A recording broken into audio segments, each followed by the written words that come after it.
ఇప్పుడు నా ప్రశ్న ఏంటంటే, మీరు ఎప్పుడైనా ఎక్కడైనా ఎవరి మీదైనా తిరుగుబాటు చేశారా?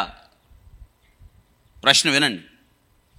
మీరు ఎప్పుడైనా ఎక్కడైనా ఎవరి మీదైనా తిరుగుబాటు చేశారా?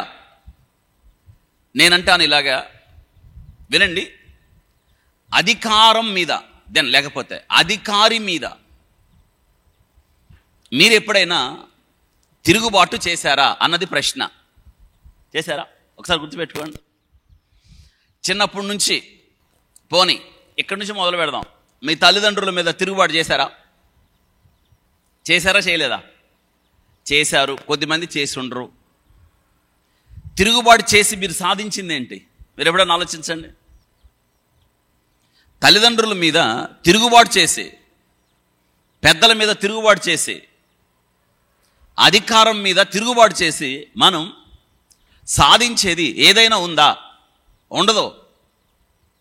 ఎక్కడ తిరుగుబాటు జరుగుతుందో అక్కడ నాశనం ఉండక తప్పదు. ఇది మనం గుర్తుపెట్టుకోవాలి.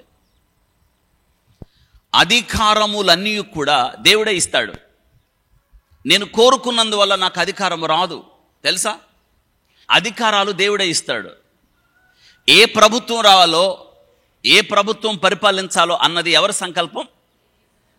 మనం నిమిత్త మాత్రులమే. గద్దెక్కించేవాడు ఆయనే, గద్దె దించేవాడు ఆయనే. అయితే మనం మాత్రం ఏ ప్రభుత్వం వచ్చినా ఆ అధికారానికి లోబడాలి మనం. ఎందుకు తెలుసా? అధికారాలు దేవుడే ఇస్తాడు కాబట్టి. ఒకవేళ ఆ అధికారి సరిగా పరిపాలించలేదనుకోండి, దుష్టుడిగా పరిపాలించాడు అనుకోండి, ఆ ప్రభుత్వాన్ని త్రోసివేయడం అనే దేవుని పని. వింటున్నారా? గద్దెక్కించువాడు ఆయనే, దించువాడు ఆయనే. సింహాసనమును ఎక్కించువాడు ఆయనే, సింహాసనమును త్రోసివేసేవాడు ఆయనే. వాక్యం మనం చూస్తున్నాం.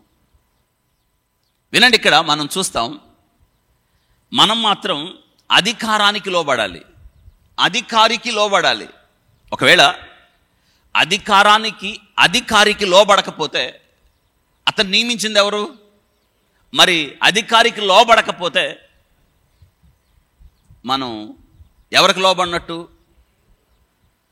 దేవుని నియమమును మనం అధిగమిస్తున్నాము అనే విషయాన్ని మనం తెలుసుకుంటాం. మనం చాలా జాగ్రత్తగా ఉండాలండి. మనం